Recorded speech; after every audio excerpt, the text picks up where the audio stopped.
Hello, my name is Markus Fenske and welcome to my podcast Meditation and Healing, the podcast for a grounded spirituality and a healthy and happy life. In this episode, I talk to Kishori Mohan from California. About 25 years ago, as a disciple of Bhakti-Vedanta Narayan Maharaj, he started together with his wife Sudevi to travel around the world and spread the knowledge of the Vedic scriptures and do Kirtan music. And every year they make a tour across Europe, and about August 2019 they stopped at the Bhakti Festival at the Schwalbenalb in Switzerland, and I had the opportunity to talk to him and speak about the 6 essential questions. So enjoy the interview. Yeah, my mission is to hear from people who have a spiritual practice, how they access the divine and how they understand certain questions. And my first question is, what means meditation for you and how do you meditate? Do you want me to look at the camera or look at you? Look at me. Yeah. What does meditation mean to me and how do I meditate? That's a very big question actually, because meditation means so many things to so many persons. But for me personally, based on my path, meditation means to actually concentrate on the object or the goal of my practice. Mm-hmm. Without a goal, you cannot move forward on the path. Otherwise, you'll go any direction to any place. But in the spiritual path, especially as Krishna says in Bhagavad Gita, one who is multi-pointed, who has many different points of, you can say goal, but just multi-pointed, they will never attain to any destination. Mm-hmm. And so their practice will yield inauspicious results. So first, meditation means to focus, to go deep into the object, to understand why and what I'm doing. What is my purpose? What is my hope? And then with that inspiration, with that enthusiasm, to focus and absorb myself toward attaining that goal. I mean, in essence, it's almost like any business practice or anyone who wants to accomplish anything. Yeah. Let's say if you're in love and you want to get the attention of the girl you're in love with, you're going to make a lot of endeavor. Some people, they work out and make their bodies look good. Some people are buying roses and chocolates and writing beautiful poetry and maybe making money so that they can woo that person. They have their goal, they have their object, and their focus. And what do you meditate on 24 hours a day? Mm-hmm. Whether you're eating, whether you're sleeping, whether you're riding your bike, whether you're working, when you're in the bathroom, it doesn't matter. You're thinking about the object of your hope and aspiration. That kind of absorption, according to Srimad Bhagavatam, the same kind of absorption that one has when they are trying to attract someone in this world, if you apply that to spiritual activities, that kind of focus and attention, it very quickly brings one toward perfection. So that really is meditation for me, as opposed to the idea of just emptying myself of any thought. Then there's no meditating. It's not a meditation, it's actually just an emptying. But meditation means I'm thinking about something, I'm absorbing on something, even to the point of obsession. Mm-hmm. And in my path, in Krishna's path, that is required to attain the perfection of divine love for God. Mm-hmm. Now, in terms of my own personal practice, that is, of course, also individual.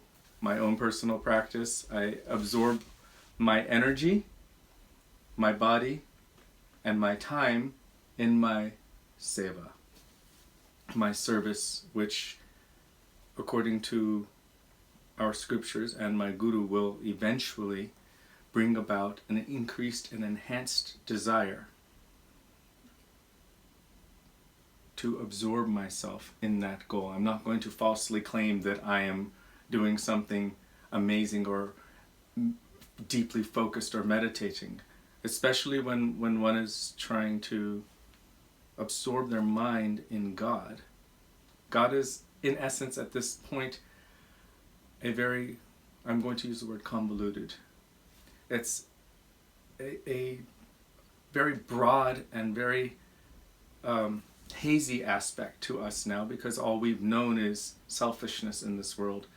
And the idea of God, most people like to create God within their minds. But we accept God according to the scriptures and according to the revelation of the pure devotees of God. And that God I have not realized or understood my relationship with. So the process for me to attain relationship with that God is a gradual process, and by associating with those who have that relationship with God, an increasing desire will and is manifesting in my heart to want to know that person and to develop a relationship with that person. Mm-hmm. At this point I could say I'm a baby on the path, just in the beginning, but I have faith after seeing so many persons who have experienced that relationship or who are experiencing that relationship, because they have faith in that possibility for me. The scriptures have faith in that possibility for me. Krishna's words are telling me that this is a absolute possible reality for me. Then for me, I also have faith that one day, for sure, for certain, I will attain that destination, that goal, which is divine love in a eternal relationship with God. Mm-hmm. Okay. I'd like to ask a little bit more specific. What means God or the divine for you?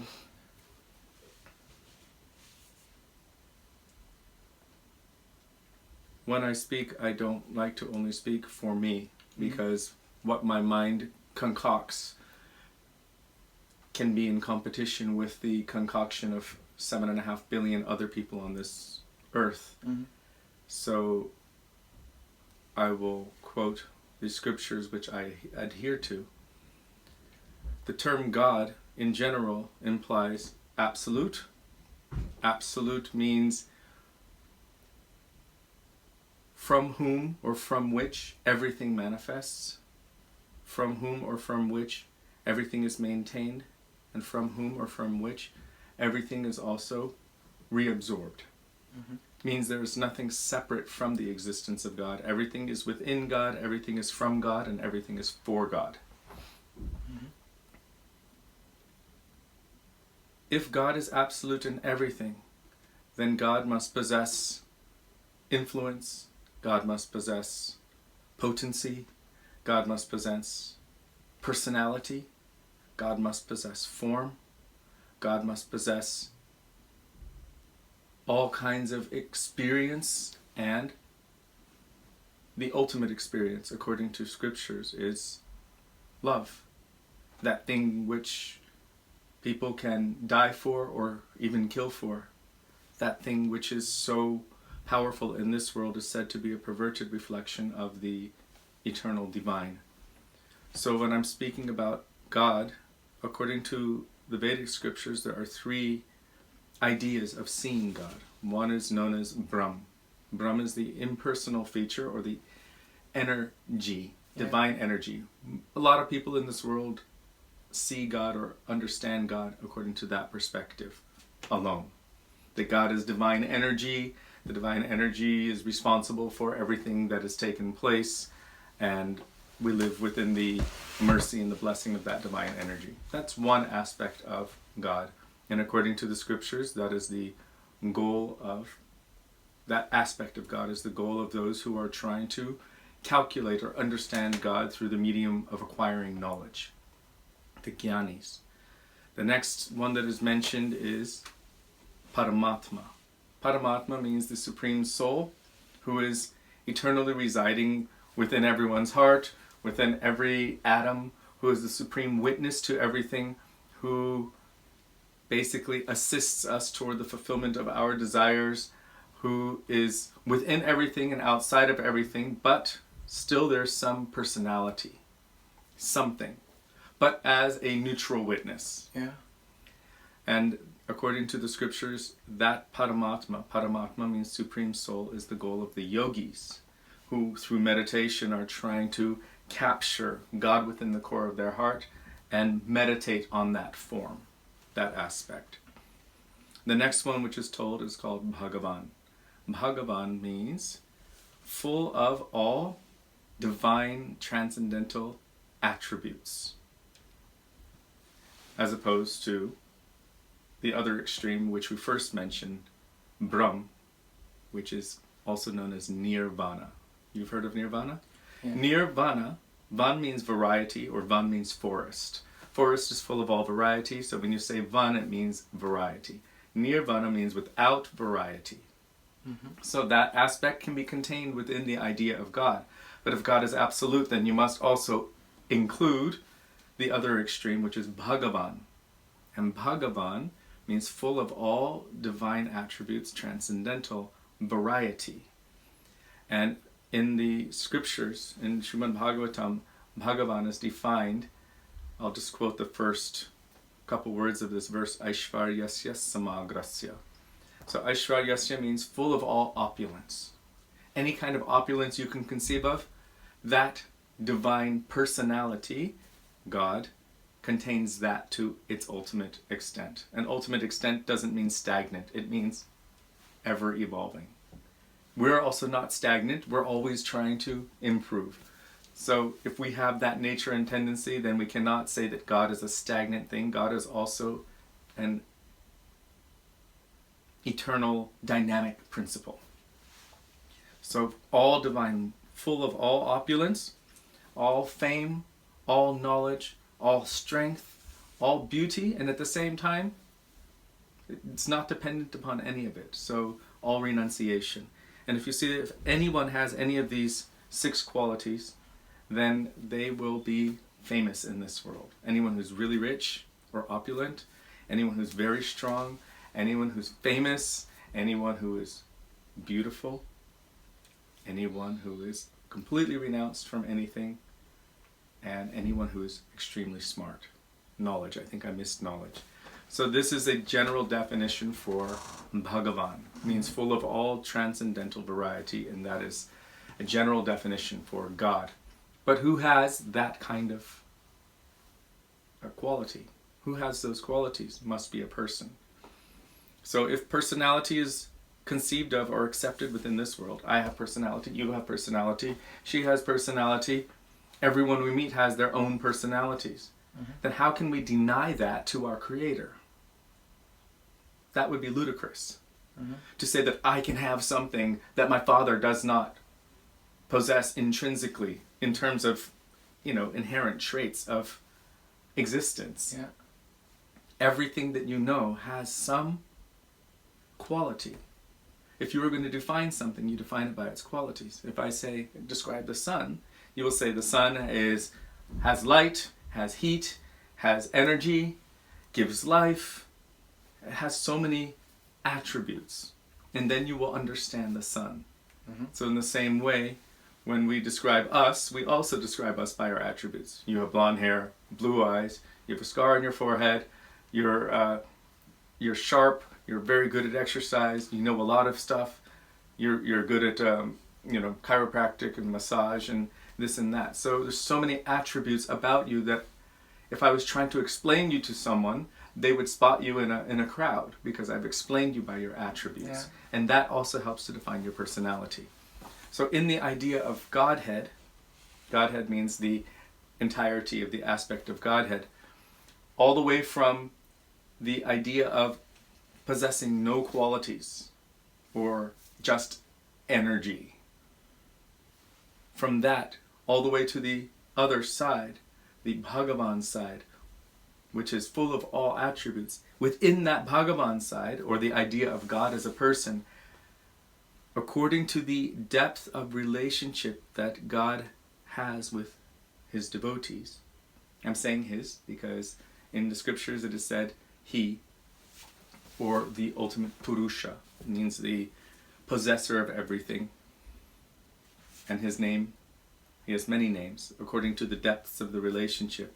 As one increases in the depths of those relationships, God manifests or reciprocates accordingly, according to the scriptures. As Krishna says in Bhagavad Gita, Ye yata mam prapadyante tangstataiva bhajamyaham.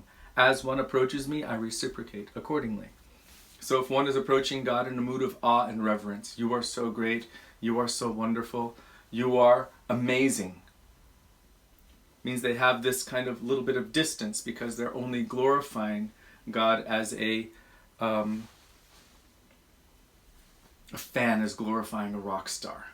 But there's so much distance between them. Yeah. They don't know that rock star personally. Yeah. But the rock star goes home at night, and there he's got his family, his wife, his children, his parents. And those persons don't glorify him as a rock star. They love him as he is. And he knows that all these other people don't really know me. They have an idea of me and they're projecting their ideas onto me. But at home, his children aren't looking at him going, oh, big rock star. Oh my God. They're jumping on him, playing with him, wrestling with him, sometimes jumping on top of him, right? Yeah. So the ultimate extreme of the personality of Godhead is known as Krishna, according to the Vedic scriptures, which means the supreme all-attractive personality who is engaging in loving relationships with his devotees, completely devoid of the moods of fear, of any kind of repercussion if I do something wrong, or devoid of the mood of simply awe and reverence. There it's completely full of love and affection. And so that is the God that I am aspiring to develop my relationship in love and affection with, because that is the God of love and affection. Mm-hmm. Krishna. Okay, I can follow you. That's good. I'm trying to, Yeah. Okay. What I'm now curious of is how you connect with the divine or with Krishna.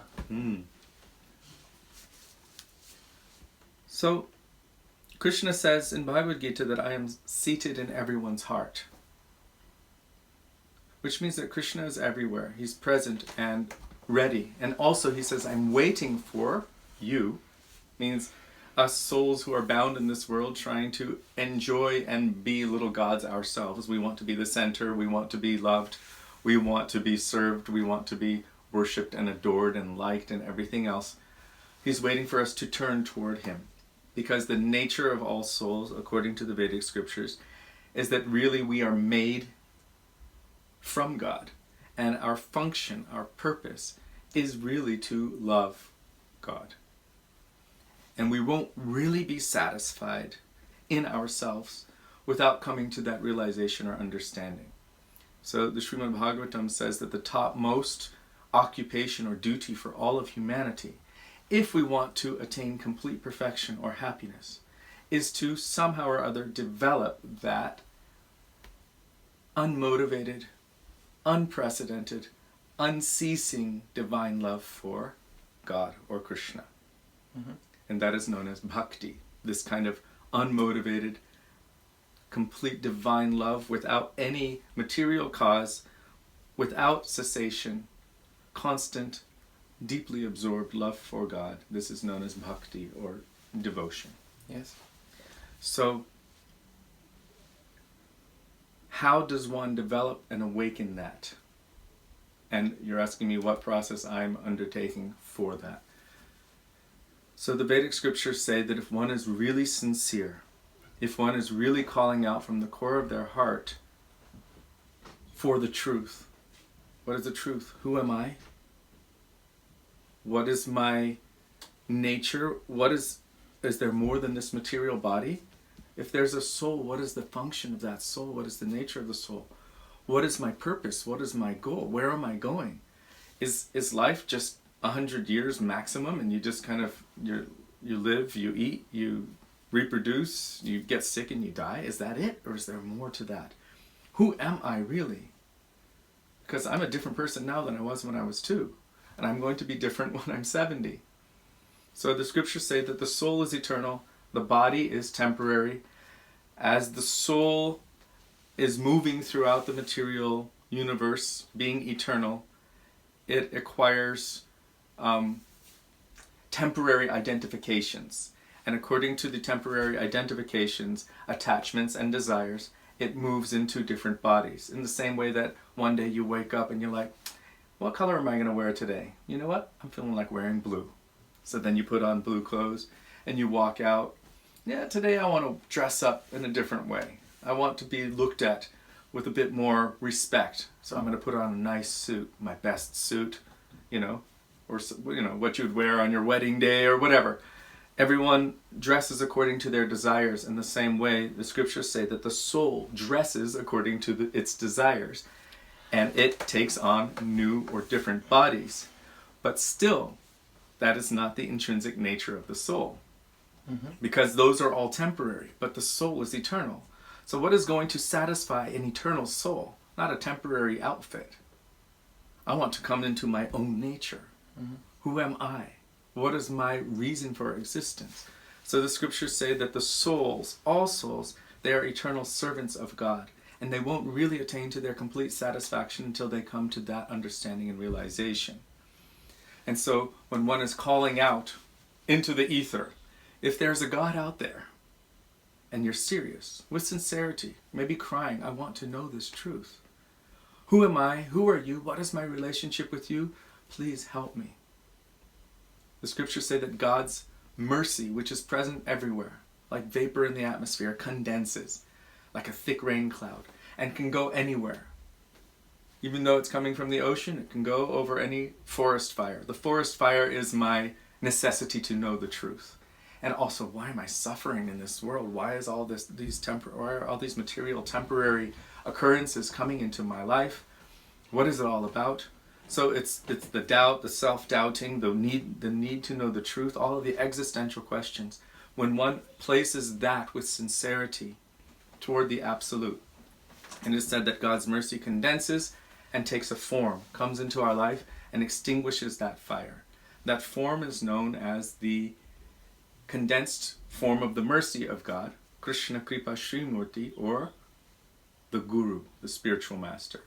And the Guru or spiritual master's function is simply to somehow or other prepare us, to train us, to encourage us, to move forward toward our relationship with God and how to avoid the stumbling blocks on that path. Yeah. The Guru's function is not to take anything for themselves. Not your love, not your heart, not your money, not anything. If they take your heart, the only purpose for that is to make it qualified and to offer it to God. If anyone takes it for themselves, then this is not a guru. This is a very dangerous thing, and mostly, 99%, you will see cheaters. It's very rare to find a real teacher. So, and from that perspective, the scriptures say that when you first accept that aspect of God in your life and begin following the process that aspect of God, I'm saying the aspect of God because it's the essence of the mercy of God descending, the spiritual guide or the spiritual master. From that point, as you progress, then everything that you do will be favorable for your progression toward perfection, which is divine love for God, or prem. Divine love for God has this word prem or prema. Yes. So many processes are there. The first one that is, there's many different scriptures which tell the processes, but it has been condensed down, and so I'm going to give you the condensed version because I tend to be long-winded. The first one is associating with saintly persons, those persons who are connecting with God on the heart level in divine love. When you come in contact with them, like fire which is burning, if you are like wet wood, if you place yourself in the association of fire, what will happen? It will heat me up. It will heat you up, it'll dry out the water, and eventually you will also ignite. Yeah. It will become like that. Yeah. So this is the most important aspect on our path. So you mean community, spiritual sangha? Not just a community or a spiritual sangha, because 1,000 persons who are not on fire can associate together, and they won't start a fire. Okay. But one fire that comes into the midst of 1,000 wet logs is sufficient to catch all of them on fire. Understand? Yeah. Not just a community or an association of those who want to be devoted to God, but to actually come in contact with someone who is truly, completely surrendered and devoted to God. They're on fire. And that fire is contagious. Yeah. Because they're experiencing the real thing. Mm-hmm. When you come close to them, when you associate with them, when you hear from them, when you somehow develop a relationship with them, gradually that fire will increase, or the potential for that fire will increase inside. The example I gave. All of the water burns out, means all of those things which are not favorable, it burns off. Then your dry wood next to burning wood, what happens? Poof! Also you will have that fire, that divine fire of love for God. So this is the primary thing. I'm going to quote a verse now. Krishna Bhakti Janma Mool Hoy Sadhu Sangha, Krishna Prema Janme Tenho Puna Mukhya Anga. The root cause of the birth of devotion to God or Krishna, not just devotion, divine love. That's Krishna Prema. Krishna Bhakti Janma Mool means the root cause of devotion to God is the association with his pure devotees.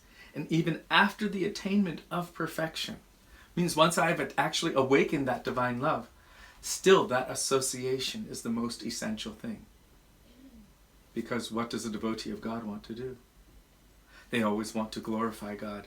They want to remember his names, forms, qualities, and pastimes in association with other devotees of God. So it is still the most essential thing. From that association, closeness with a real devotee of God who is burning, who is on fire with love for God, then naturally all of the other things which are favorable for one's progression in the relationship with God will manifest. So from this association with the pure devotees of God, that is called sadhu sangha, then comes glorification of God, nam kirtan. And that is really our process in this time, this age. In many different scriptures, it says, glorify the names of God. We say Hari Bol, it means chant the names of God. Christians say Hallelujah, it means glory to the name of God. The Muslims are saying glory to Allah, right? Allahu Akbar. Yes. And many different faiths are all glorifying the names of God. But within the names of God, because God is absolute, also contains God's forms, qualities, and pastimes. So it wouldn't just be a name, but a name like Damodar has a pastime. Krishna's pastimes. What does he do? What does that name mean? Who is bound by the love of his devotees? And then there's so many pastimes which manifest from that. So you can see the form within your heart and within your mind, just hearing that name, Damodar. You can see the pastime. You can see the qualities of that particular name of God within the name. So it's not just an empty name. It's not just attributeless. That name implies so many things.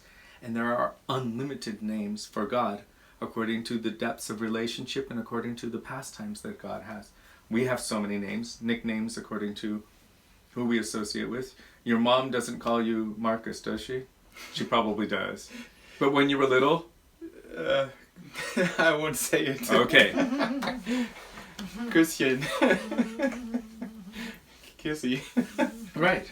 Okay, but she has a name for you according to the love and her relationship with you. Your grandmother might have called you something different. Yeah. Your brother would call you something different. Kids at school, they would call you something different. They might even call you some name, maybe as a joke, but that means they love you. Yeah. And your wife, she has many names for you according to the way she's feeling about you at the moment. Yeah. Sometimes you're honey, sometimes you're my beloved, sometimes you're something else, if you get in a fight, who knows? Yeah. But she has so many names for you also. Mm-hmm. So many very affectionate names. And sometimes you can also have very funny names. I mean, normally you wouldn't, that's just, in America, sometimes people call each other pumpkin. Mm-hmm. Honey, sweetheart, whatever. Just so many different names are there. Yeah. And if we can have so many names according to our few relationships in this world, God is eternally existing and unlimited for all time. in relationship with every soul that has and will, that ever exists in the entire cosmic manifestation, in the entire creation for all time. Mm-hmm. So the depths of relationships that one can have, or that one even does have with God, is unfathomable. You cannot find an end to that. And so therefore the scriptures say that there are unlimited names for God. Mm-hmm. And the name does not only have a sound. The name implies so much more. Does that make sense? Yeah. So the process given at this time in the scriptures for attainment of perfection is calling out the names of God. And there's so many names for God. Govinda, Damodara, Madhava, Krishna, Madhusudana, Yashodanandan, Brajenjanandan. And these are names that I'm giving just for Krishna. Of course, there's names for Ram, names for Narayan, so many different aspects of God, but I'm giving names for Krishna. But specifically at this time in this age, there's one very powerful form of the names of God, which, according to the scriptures, if one is following that process in association with the pure devotees of God and chanting this particular form of the names of God, it is the most powerful mantra. It is called the Maha Mantra in the scriptures.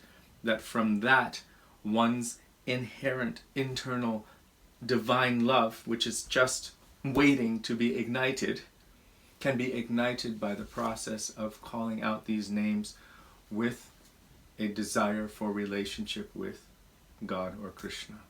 And that Maha Mantra is Hare Krishna, Krishna Krishna, Hare Hare, Hare Rama, Rama Rama, Hare Hare.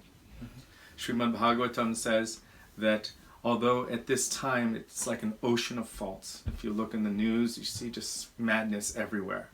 Still there's an amazing quality about this time that simply by chanting the names of Krishna, it says, Kirtanar eva Krishnasya, Mukta Sangha Param Rajet, that easily one can attain to the complete perfection of their soul. Mukta Sangha Param Rajet. Okay. So I understood first is the association with pure devotees. Yes. And secondly, chant the different holy names of God. Yes. And the one specific name is Krishna, and it's within the Maha Mantra you mentioned. Yes. Okay. Yeah. At the last 10 minutes, you spoke about the soul, and you pointed at your chest. And my question is, where lives the soul? According to Bhagavad Gita, Krishna says, I am seated in everyone's heart. Yeah. And that the soul is also seated there because he's next to us. So sometimes heart means our physical heart, and sometimes heart means our core, the deepest part of us. Yeah. A material heart is still a matter. So you're asking, where is the soul? Krishna said it pervades the entire body. And when the soul attains connection, real connection with that divine, eternal, supreme personality who is simultaneously present everywhere, that soul is also able to be aware of everything.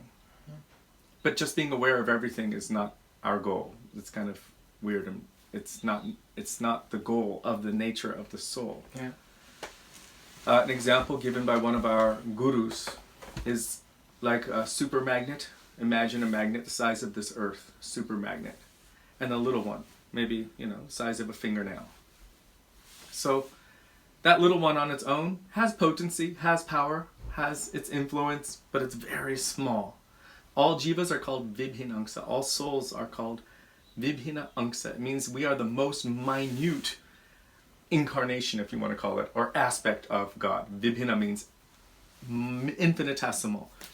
And God is known as Vibhu, which means infinite. So if something is infinitesimal and something else is infinite, and that infinite is always increasing, then our infinitesimalness is always going to be felt. Does that make sense?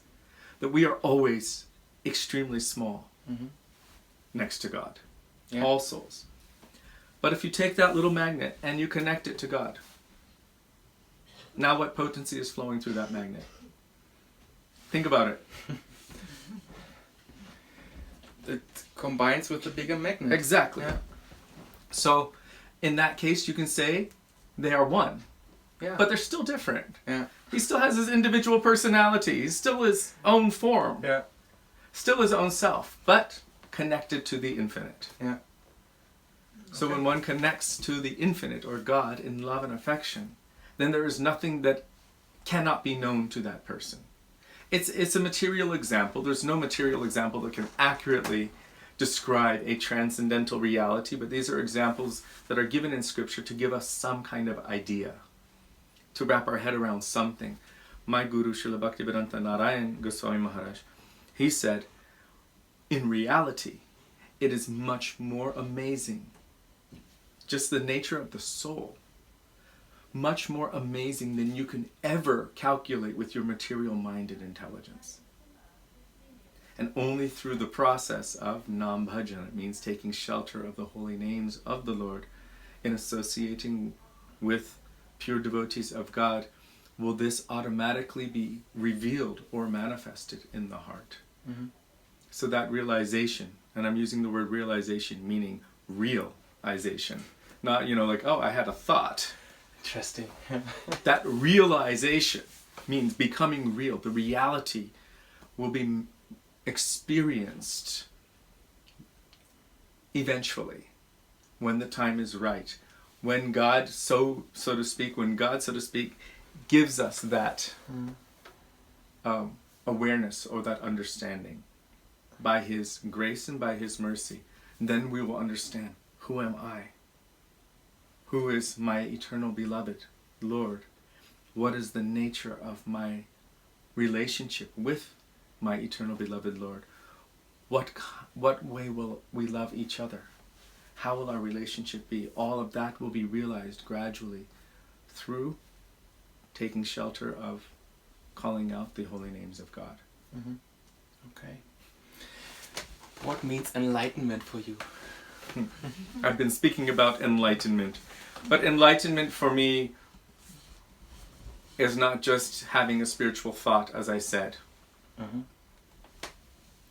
Enlightenment means coming from darkness, or the experience of only the temporary things of this world, to the reality which is light. There's one verse in the Vedas, and I think every Hindu knows it because I say it every day. You might know it also. Om asato ma sadgamaya, tamaso ma jyotirgamaya, mrityo ma amritam gamaya. So it's a prayer in the Vedas saying, Om tamaso ma jyotirgamaya. Tamaso ma means, please remove this ignorance from me and bring me to, jyoti means light. Tamas in this case would mean darkness. So bring me from the darkness to the light. Mm-hmm. Tamaso ma jyotirgamaya. I'm trying to remember the next. I just said it a minute ago. See? Darkness is there. Mrityo ma amritam gamaya means bring me from death to eternal life. Mrit, amrit. Mrit means death. Amrit is translated as nectar, but it literally means the opposite of death. Now we're experiencing something which is foreign to the nature of the soul. In this material world, we experience bodies which take birth, which exist for some time, disease, old age, and death. These four things. Krishna calls, he says that they're always causing us problems. Janma mrityu jara vyadhi dukkha doshani darshana. So we're experiencing something which is temporary, and it is not within the nature of the soul. The soul is never born. It always existed. It can and will never die. It always exists. It's eternal. Mm-hmm. It can't be cut. It can't be dried. It can't be mutated. It is what it is forever. Mm-hmm. So, asato ma sadgamaya. That was the first one. See, I was coming from the second one. Now I remembered. So, asato ma sadgamaya. Asato means what is not truth. Asat. Sat and asat. Sat, okay. Sat means truth. Asat means not truth. So bring me from the untruth, which means the temporary, to the reality, the truth, sat. Then comes the other two. Tamaso ma, bring me from ignorance or darkness to the light. Bring me from the realm of death to the realm of eternal life. This is a prayer in the scriptures. Wow, it breaks it down to the essential. It's the most essential. Yeah. And so enlightenment for me is not, you can say it's also the stages. As one is experiencing a stage of spiritual development, then you'll be like, oh my God, yes, there's something there. So you can say that the light is starting to rise. You can see it on the horizon, which gives you inspiration. It is coming. Yeah. It is the end of the night. The end of the night is manifesting. I know the light will come soon. So you can say that enlightenment happens gradually also, right? As it's starting to rise, the sky is becoming more and more enlightened, and then the light, the sun, manifests, and you can see that sun. In the same way, you can say that enlightenment happens like that it's a gradual process. Enlightenment, but to say that one is enlightened means the sun is present. In which case, I can see God. Yeah. I can see me, who I am, on the soul level. And I also know my relationship with God. So I'm talking about the end of enlightenment, which really there's no end. But really when one comes into an establishment of their relationship with God in love and affection, when that relationship is established and one is experiencing that, I consider that enlightenment. One has become enlightened. On the process, gradual enlightenment will take place. It means it's beginning to manifest. Is that clear? Okay. Okay. Yeah. My final question is, then I will stop. What is your mission here on earth? One of our ancient Vedic scriptures, Srimad Bhagavatam, tells us that only from the human form, this human body, can one actually endeavor for perfection. There are, according to the Vedic scriptures, 8,400,000 different species of life.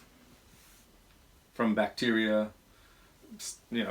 whatever, single-celled organisms, trees, plants, lizards, insects, birds, fish, and I'm kind of going back and forth between water and land, four-legged animals, all different species that you can possibly imagine, and also humans. So the scriptures say that only from the human form can we endeavor for perfection, because only from the human form are we in a state which is balanced enough to make that choice, whether we want to remain in the material world, in the repetition of birth, disease, old age, and death, cycling from one body to the next, or if we want to get out. The human form gives us that choice, and then also gives us the opportunity. So I'm going to quote the verse from Srimad Bhagavatam. It's a little long. Labdva sadurlabamidam bahusambhavante manushyam artadamanityam apiha dhira turnam yatetanapatet anumrityavan nishreyashaya veshaya khalu sarvatasyat. It says that although eating, sleeping, mating, and defending can be had in any species, and also in a more enhanced way within the human form, right? We're doing the same thing that all the other animals are doing. Animals are searching for food. We also need food. They're searching for a comfortable place to sleep. We also are searching for a comfortable place to sleep. They're reproducing and mating. We're doing the same thing, and they're protecting themselves. Eating, sleeping, mating, and defending. This is, across all species, very foundational for existence. But the human form of life gives something which the other species of life don't give us, and it gives us the opportunity to choose and to also make that endeavor according to that choice. So you can say, yes, I choose this, but now what am I going to do about it? So it's like winning the lottery. You have the winning ticket, the human form of life, but you got to go cash that ticket in. If you're just holding the winning ticket, but you don't cash the ticket, then what will happen? You stay exactly where you are, except when someone else wins it, or when you realize I didn't cash it in, then you'll be crying, I just lost 300 million euros, right? What did I do? So the human form of life gives us that opportunity. So this verse that I just quoted before says, until that time when this external shell, the material body, is no longer able to remain, one should endeavor to use every bit of their energy and absorption in attaining that goal, the goal of love for God.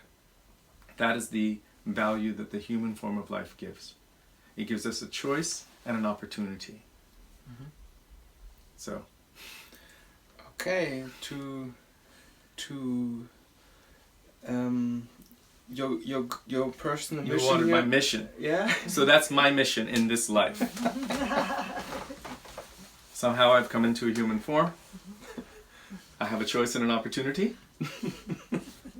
My mission is to somehow or other come close to those who are burning. I don't want to use the word burning.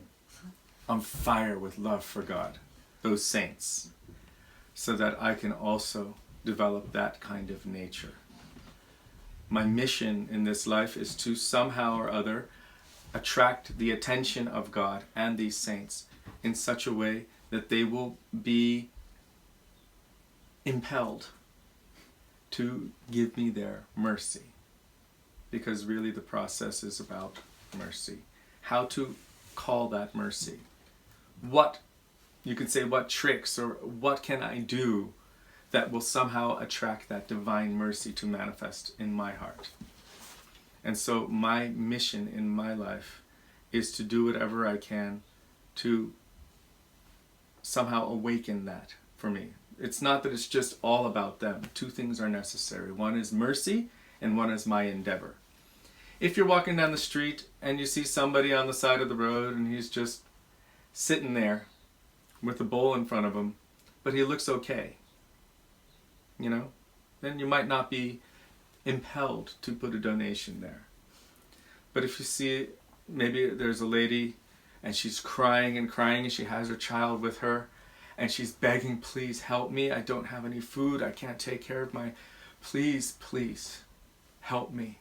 And she's desperate. You might empty your whole wallet. So if one is desperate enough, then you can attract that mercy to come. Both are beggars. One is just sitting there. Maybe it'll come, maybe it's not, because he's not making an endeavor. Mm-hmm. But the more endeavor that we make, and I'm going to apply it to myself, because you said, what is my mission?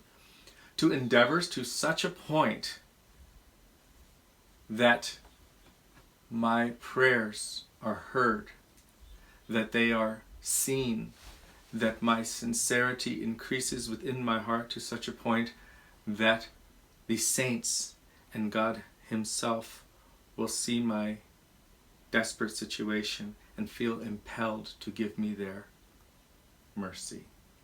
It means to pull me close. That is my goal and mission in my life. Yes. Thank you.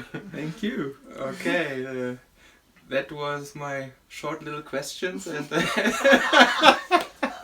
oh, I was short. I could have gone on, but I was trying to keep it. Yeah, I'm very happy, and I wish you good progress in your mission and in your endeavors to have a good connection to God. And thank you. Pure devotees. Thank you. And I hope the same for you. Thank you. Hare Krishna.